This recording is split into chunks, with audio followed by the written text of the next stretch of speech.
Saludos y bienvenidos a un nuevo episodio del Setcast, Derecho desde otra perspectiva.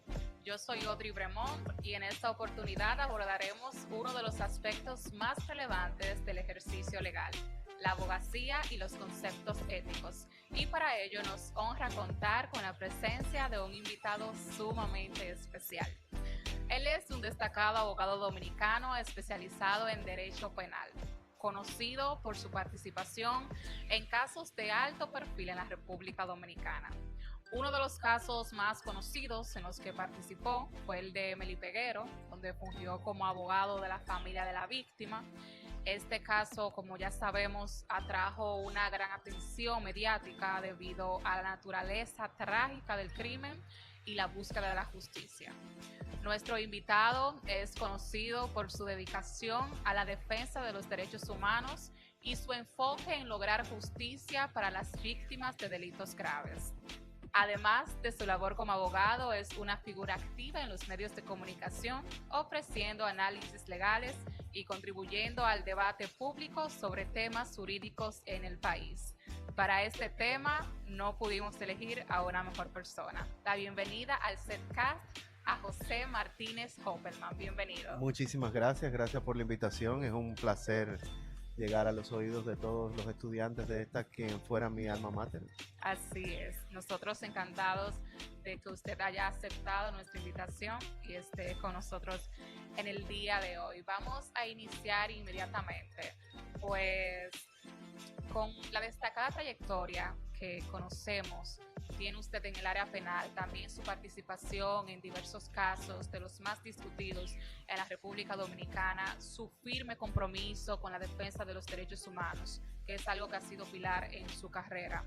Nos gustaría iniciar hablando un poco sobre sus inicios en esta rama del derecho. ¿Qué le motivó a enfocarse en el derecho penal y qué factores influyeron en su decisión de seguir este camino? Mira, yo salí de estas aulas pensando en el derecho civil y el procedimiento civil como bandera para ejercer la profesión. De hecho, los primeros años de mi ejercicio profesional fueron plenamente dedicados al procedimiento civil y al derecho civil y las vías de ejecución más específicamente. Sin embargo, las lamentaciones de las partes en los procesos privados quedaban entre los pasillos y las oficinas de los tribunales civiles de la República Dominicana. No había forma de cómo romper esa inercia de los tribunales civiles sobre injusticias constantes y sobre tergiversaciones de conceptos jurídicos que hacían dudar al novel estudiante recién graduado de la universidad de si los conceptos aprendidos en estas aulas eran correctos o no. Sin embargo, no se trataba de una diferencia de conceptos o de una falta de aprendizaje de esos conceptos, sino de una aplicación torcida del derecho que se quedaba en las lamentaciones de las partes privadas que iban procurando justicia a los tribunales civiles. Eso coincidió con una tendencia que prolijó bastante en la República Dominicana hasta el día de hoy de la penalización de los negocios. Es decir, llevar al ámbito del derecho penal los incumplimientos o las falencias en las ejecuciones de las convenciones. Se dio la aprobación del nuevo Código de Procedimiento Penal. Tratamos en ese momento de mantenernos un poco al día sobre aquel cambio de paradigma de un procedimiento donde gobernaba la íntima convicción del juzgador, ahora donde era cambiado por la valoración armónica de las pruebas y pues los conceptos y las máximas de experiencia y los conocimientos científicos. Y eso despertó en mí una mayor curiosidad que lo que despertó el derecho penal en las aulas de la universidad. Buscar justicia para aquellos que han sido víctimas de un delito o un crimen fue el principal motivador para tomar ese detour del derecho civil hasta el derecho penal. De hecho, en muchas ocasiones el lenguaje utilizado por mí en los procesos navega entre esos dos grandes mares del ejercicio de la abogacía, el derecho civil y el derecho penal. Sin embargo, todo el sistema de derecho está diseñado a raíz de las obligaciones. Obligaciones de hacer y obligaciones de no hacer. Algunas son de carácter civil, otras son de carácter penal, otras son de carácter comercial, otras son de carácter laboral, etc. Por lo tanto, la formación en el derecho civil para un abogado que ejerce el derecho penal es de vital importancia, más no así al revés. El abogado que aprende y maneja los conceptos del derecho civil puede ir a cualquier área. El abogado penalista no puede ir al proceso civil, se lo comen los otros colegas ahí. Esa motivación de procurar justicia, te comentaba, me llevó a asumir mis primeros casos. Por ejemplo, recuerdo con mucha nostalgia haber logrado el archivo definitivo ya con el nuevo código en un procedimiento híbrido entre el Código de Procedimiento Criminal y el Código Procesal Penal de una funcionaria pública que fue sometida en la época de Joaquín Balaguer, que todavía para el año 2008 no había recibido una sentencia de primer grado. Es decir, se encontraba sometida a una persecución y un proceso penal durante más de 12 años sin una respuesta de los tribunales. Y ese primer resultado positivo, pues, me impulsó a seguir por el derecho penal. En unos momentos del lado de la víctima, en otros momentos del lado del imputado. Pero siempre teniendo como norte, pues, los conceptos más importantes para el tema del ejercicio del derecho penal, como son la confidencialidad, la lealtad, la competencia, la honestidad y la veracidad, la responsabilidad profesional, el respeto a la ley, el acceso a la justicia y la independencia profesional. Y esos conceptos, pues al ir navegando contra la corriente para poder materializarlos en el día a día, pues me llevaron a un punto de una encrucijada. Pues en la República Dominicana, como todos saben, se trata de sindicar al abogado con el comportamiento de su representado, ¿verdad? Algo que es totalmente violatorio de los derechos propios del abogado y de su propia autodeterminación, no solamente como profesional del derecho, sino también como ser humano. Y las Naciones Unidas aprobaron, si mi memoria no me falla, por ahí en el año 1990, los principios básicos sobre la función de la abogacía. Y en esos principios básicos se establece, pues, exactamente que el Estado debe garantizar esos principios de confidencialidad, contacto directo con los clientes, pero hay un aspecto que llama poderosamente la atención y es que la Organización de las Naciones Unidas llama a no vincular a los abogados con los hechos que forman parte del expediente o de los procesos que defiende o persigue dentro de los tribunales de cada país signatario de la Declaración Universal de los Derechos Humanos. Y aquí hemos tenido la mala costumbre, por decirlo de buena forma, de querer sindicar a los abogados con la persona a quien representan. Así es. Y no debe ser así. Y es algo que se hace como consecuencia de dos fenómenos que ustedes seguro habrán escuchado, que es el lawfare, ¿verdad? Que es la guerra de la ley a través de los contendores de carácter político, y pues la guerra mediática de desacreditación de la persona antes de ser llevado a los tribunales, ¿verdad? Esos conceptos pues hacen que el abogado reciba ataques y persecuciones o incluso hasta interceptaciones, violación de su correspondencia, etc. Y es bueno pues que la comunidad de estudiantes sepa que hay herramientas para proteger a los abogados de esas incursiones.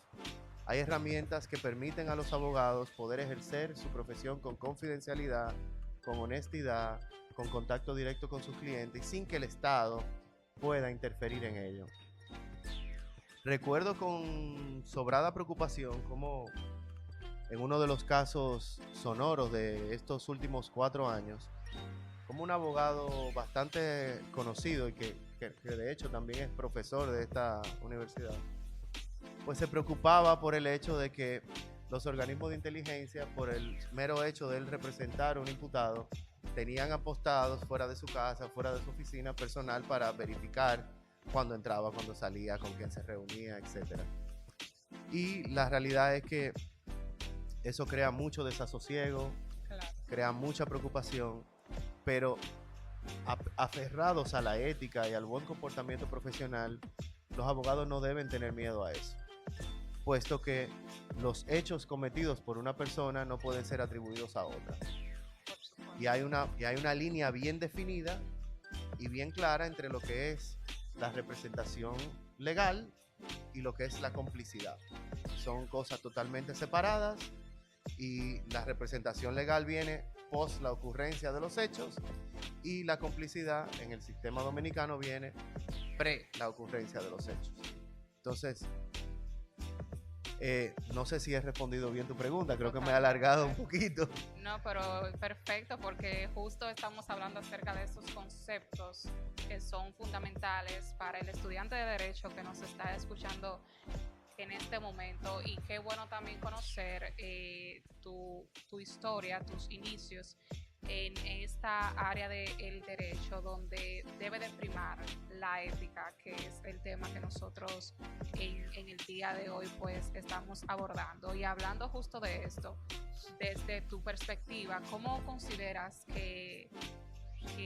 o por qué consideras que la ética es uno de los pilares fundamentales en el ejercicio del derecho, específicamente en tu área, y cómo influye esta en tu práctica como abogado? Mira, la ética profesional es un concepto tan amplio y se erige en una camisa de fuerza para el propio ser humano que hay detrás de la toga y el birrete, que muchas veces tú recibes cuestionamientos de carácter público por algo que tenga que ver con tu propio ejercicio y con el expediente que tú manejas, pero tu ética te impide defenderte de eso. Porque al defenderte de ello, estarías divulgando o comunicando detalles que están íntimamente ligados a la ética que te ata al caso que estás representando en ese momento. La ética es vital para el correcto ejercicio de la abogacía y es uno de los mayores valores que debe ofrecer el abogado y una firma a la hora de ofertar sus servicios a la ciudadanía. Es lo que diferencia al abogado con mucha experiencia y con mucho bagaje en el ejercicio del abogado que no se vende, que es discreto, que no divulga las informaciones dadas por sus clientes, que defiende sus intereses a toda costa y que es incapaz de acordar en contra de los intereses de su propio cliente. Y ese es el pan nuestro de cada día en la República Dominicana, y por esos conceptos éticos deben las universidades como esta, que producen la mejor calidad de estudiantes y de abogados en la República Dominicana, procurar por inculcar profundamente esos valores éticos en los estudiantes próximos profesionales de la abogacía, para que puedan ir a ejercer el derecho allá afuera y pues limpiar un poco el nombre y el buen ojo con que debe ser vista esta profesión. En otros países, ser abogado es motivo de orgullo. En la República Dominicana muchas veces es motivo hasta de suspicacia. Para decirlo, tristemente es así. Y hay una infinidad de chistes o motes respecto de los abogados, ¿no? Y eso es parte de haber tenido una cultura del ejercicio del derecho sin mirar a la ética. Y eso es parte también responsabilidad del Colegio de Abogados de la República Dominicana, que no ha dado, entiendo hasta el momento, ojalá que los nuevos incumbentes de allí puedan lograrlo, no ha dado el seguimiento real a la ética de los abogados, cuyo mandato tiene por delegación de la ley 302 y el propio Código de Ética del Abogado, que, como ustedes sabrán, no es una ley, sino un decreto que fue dado por el presidente Salvador Ruiz Blanco, si mi memoria no me falla. Y nada, procurar por el cumplimiento de esos conceptos éticos, empujar a los clientes a que reclamen cuando han sido víctimas de la violación de la ética por parte de cualquier profesional, que vayan a los organismos disciplinarios del Colegio de Abogados, que tal vez puedan empezar a tener respuesta de esas preocupaciones. Bien. Como abogado defensor, usted que ha estado en ambos lados, por así decirlo, ¿cómo usted balancea esa responsabilidad de defender los derechos de sus clientes con ese compromiso de mantener su ética y bueno, esos altos estándares éticos y de justicia? ¿Cómo Mire, lo maneja? la ética no tiene nada que ver con la responsabilidad personal de un representado. Los conceptos éticos no se pesan dependiendo de a quién represente yo o no. Se pesan de conformidad con el comportamiento propio del togado, no con el comportamiento que previamente ejerció o que se supone o se presupone que ejerció una persona que está siendo sometida al escrutinio de un proceso penal, que en el momento en que está siendo sometida está investido de una presunción de inocencia, no por mandato de mi presunción, sino por mandato constitucional y por mandato de los tratados internacionales que versan sobre derechos humanos. Ahí llega el prejuicio, a la propia pregunta suya. En el propio desarrollo de la pregunta se infiere que la sociedad entiende que la ética pudiera estar en contraposición con la defensa de una persona que tiene derecho a ser defendido y tiene tanto derecho a ser defendido que el Estado mismo está obligado a promoverle y proveerle esa defensa. Claro. Y déjeme decirle, qué buenos son los defensores públicos dominicanos. Tienen muy buena calidad. Lo digo en cualquier escenario, son muy buenos. No sé cómo se harán con tanto trabajo, pero sí son muy buenos. Y es tan así que el propio imputado, el propio investigado de un proceso, no es ni siquiera considerado culpable de esos hechos cuando ha sido condenado en primer grado o en la Corte de Apelación ratificada su decisión, sino hasta que adquiere la autoridad de la cosa irrevocablemente juzgada. Mire si ese manto blanco que recubre a todo ciudadano de la presunción de inocencia es tan fuerte que, aún habiendo sido rasgado la primera vez por un tribunal de primera instancia, persiste ahí hasta que la sentencia sea de carácter definitivo. Lo que sí está en juego en la defensa de una persona que haya sido sometida a la acción de la justicia penal por un hecho grave o que haya lacerado la propia sociedad de manera importante, es cómo ese abogado ejerce esa defensa. Es cómo ese abogado presenta los medios de defensa de esa persona. Es como ese abogado diseña la forma en que va a comunicar a los terceros esa defensa. Y es ahí donde se generan esos choques a los que usted hace referencia. Porque es imposible para un abogado, correctamente hablando, que pueda salir a defender un proceso argumentando que su cliente no ha matado a una persona cuando fue encontrado con el arma y el cuerpo en su poder, por ejemplo. ¿Verdad? Usted puede atacar la legalidad del acta de allanamiento, usted puede atacar la legalidad o el contenido de la propia acusación de manera técnica, no necesariamente el hecho en sí como tal, porque hay hechos que son incontrovertibles por su propia naturaleza. Y es allí donde la ética encuentra esa barrera, esa frontera que no debe ser pasada. Y es donde yo recuerdo tal vez no le guste la referencia, pero tengo que hacerla. Yo recuerdo en estos días que un gran abogado que goza de toda mi admiración, al referirse a un proceso penal, mostró un dispositivo electrónico capaz de apagar cierta red. Sin embargo, cuando toda la opinión pública fue a buscar qué era ese dispositivo era un GPS. Entonces, ahí es donde se violenta la ética. Claro. Ahí donde el abogado, en el ejercicio de su defensa, lacera su propia imagen, lacera su propio prestigio. Y es ahí donde no debemos llegar. Sí, muy importante. Un profesor nuestro nos había comentado hace un tiempo de que llegará el momento en su carrera en el que le llegarán ciertas propuestas en donde ustedes van a tener que decidir si ser éticos o no. ¿Recuerdas tú ese momento en tu vida en donde pues tú tuviste que tomar decisiones difíciles para poder establecer un balance entre mantener tu trabajo, pero también preservar esos valores éticos que posees? Claro que los recuerdo, pero la propia ética me impide hablar de ellos. Él es abogado, increíble. Increíble. Es la realidad, o sea, imagínate tú que yo venga aquí, hipotéticamente hablando, Sí. y te diga, bueno, ahí está X o Y caso, lo dejé en tal fecha, no lo continué. La razón por la que no lo continué era porque mi ética estaba en juego. Ya. Al yo hacer esa afirmación o dar esa Claro. información, estoy lacerando mi ética con el cliente o con el Claro. posible cliente o con el quien pidió asesoría en algún momento. Ujú. Entonces, por eso te hablaba ahorita de que la ética se erige en una camisa de fuerza para el propio abogado, Totalmente. tanto a su favor como en su contra. Ujú.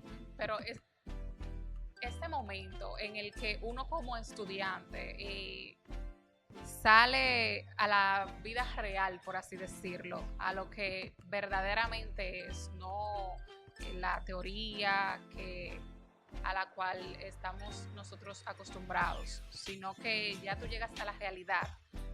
Eso, o sea, ¿cuál es el choque? O sea, ¿cuándo es ese momento en el que tú dices, cónchale, pero en verdad esto yo no lo aprendí en la universidad? O sea, Eso será todos los días. Eso no será un momento, será todos los días. Mira, lo importante de la universidad es salir con una gran base de información. sí, Es salir con información general de todas las áreas del derecho, ¿verdad? Pero dependerá de cada individuo desarrollarse en cada una de esas áreas del derecho. Y ese desarrollo implica el conocimiento diario de la aplicación de esos conceptos teóricos a la realidad, o cómo los sistemas, o en este caso el sistema de la República Dominicana, aplica o entiende esos conceptos. Te voy a poner un ejemplo. vamos. En las aulas de esta universidad, a nosotros se nos enseñaba derecho penal con teoría del delito. Me imagino que a ustedes también todavía. Así es. Pero en los tribunales de la República Dominicana, menos del 10% aplican teoría del delito. Aplican positivismo, puro y duro. Ok, que es todo lo contrario a lo que nos Entonces- enseñan en la universidad. Entonces, ese choque es difícil de entender. Pero llega el momento, y llega el momento en que tú entiendes, bueno, el sistema está interpretando esta situación jurídica desde esta forma. Yo, como profesional del derecho, entiendo que tiene que ser de otra. Usted lleva su proceso hasta el final. No porque un tribunal entienda que algo debe ser de una forma, usted debe rendirse ante su reclamo. Usted lo mantiene hasta que en algún momento alguna de las altas cortes, ya sea la Suprema Corte de Justicia o el Tribunal Constitucional, en el caso que aplique, pues decidirán si usted tiene la razón sobre la interpretación que usted le da a cierta norma o a cierta situación jurídica particular. Y es ahí donde está la gran satisfacción del ejercicio de la abogacía. A veces el caso que más satisfacción da no es ni el que ha sido más público, ni es el que ha sido más pagado, sino tal vez la situación jurídica más sencilla que te permitió desarrollar una idea que no es común y que los tribunales de la República terminan dándote la razón sobre la interpretación nueva que tú como profesional le diste a un concepto jurídico particular. Y es ahí donde radica el verdadero orgullo del profesional del derecho. Pero los desamores con la profesión son diarios. El que no esté dispuesto a llorar todos los días, que lo piense dos veces.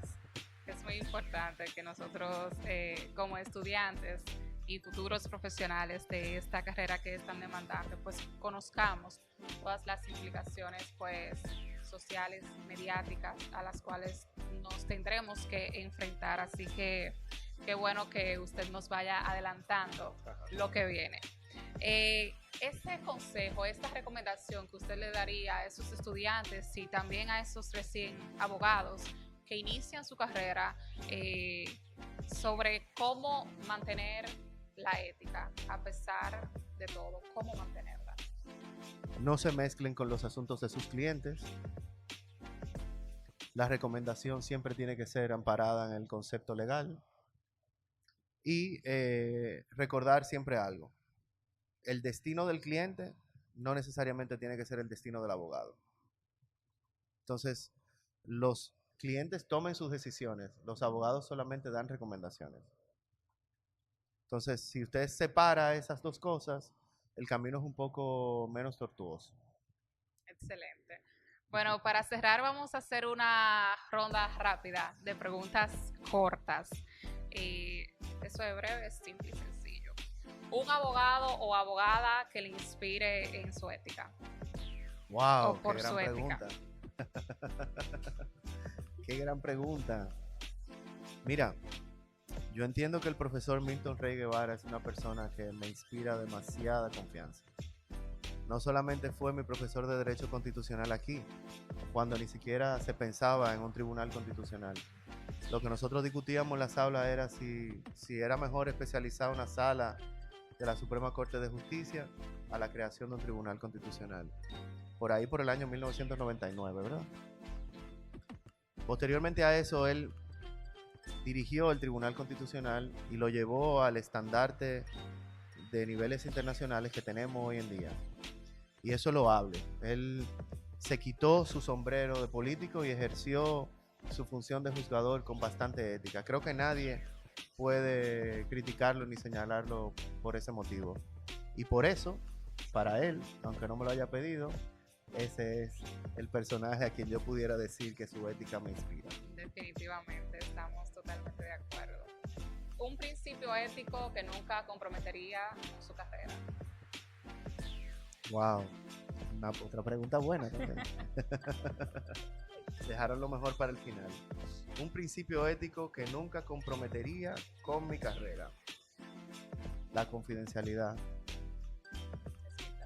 Sí, la confidencialidad es vital. No solamente para ti mismo como seguridad de que eres amo de lo que callas, sino también como seguridad para el que viene donde ti buscando representación. Creo que la confidencialidad es vital.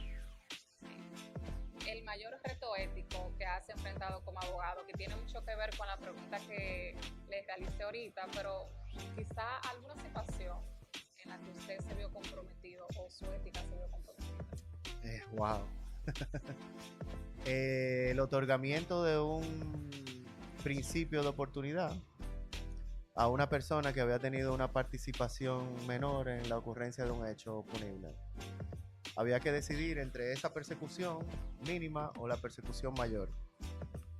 Entonces, cuando haya que decidir entre el mal menor y el mal mayor, casi siempre hay que descantarse por el mal mayor. Entonces, en ese momento, hay que tomar esa decisión. Bueno, finalmente, un consejo para aquellos que están comenzando en la abogacía, que también es parte de la recomendación que usted ya había comentado. Bueno, la abogacía es un proceso constante e infinito. No termina, y no termina el día que se gradúan aquí. Hay que estudiar todos los días. Pero no estudiar los libros, hay que estudiar los casos, hay que estudiar las jurisprudencias, hay que estudiar el derecho comparado, hay que hurgar en las decisiones de los tribunales, hay que profundizar en conceptos que tal vez no fueron profundizados en la universidad. El abogado es un buen estudiante. Entonces, si usted hoy tiene la disyuntiva de no tener las mejores notas, sepa que el proceso no termina aquí. Cuando usted salga allá afuera, su determinación y su deseo de hacerlo bien y de quedar bien con su cliente valdrá más que las notas que usted pudo haber sacado en la universidad. Pero sabiendo que el ejercicio de la abogacía es un proceso de estudio constante. Y el que no esté dispuesto a eso, pues que haga otras cosas. Creo que ese consejo será bien valorado. Bueno, muchísimas gracias, José Martínez Hoppelman, por gracias a ti compartir por con nosotros. permitirme hablar a esos estudiantes en los que me veo reflejado todo el tiempo. Por ahí me topo con un joven llamado Ángel en los un muchacho tribunales muy de la bueno. República Sí, ahí anda de paralegal. Eso sí puedo decirle a todos. El que pueda trabajar como paralegal, que lo haga hasta pagando de su propio dinero. Es una experiencia que sirve para bastante cuando ustedes salgan allá afuera solos a ejercer la abogacía entre tantos tiburones. Sí, es una muy buena recomendación. Bueno, muchísimas gracias a nuestro invitado José Martínez Opperman por compartir con nosotros su perspectiva sobre la abogacía y la ética en la práctica legal. Estamos seguros de que su experiencia, sus reflexiones sobre estos temas son de suma importancia para todos aquellos que nos estamos formando en el campo del derecho. A nuestros oyentes les agradecemos por acompañarnos y esperamos que esta conversación haya sido enriquecedora y les haya dado una visión clara de la importancia de la ética en el ejercicio del derecho.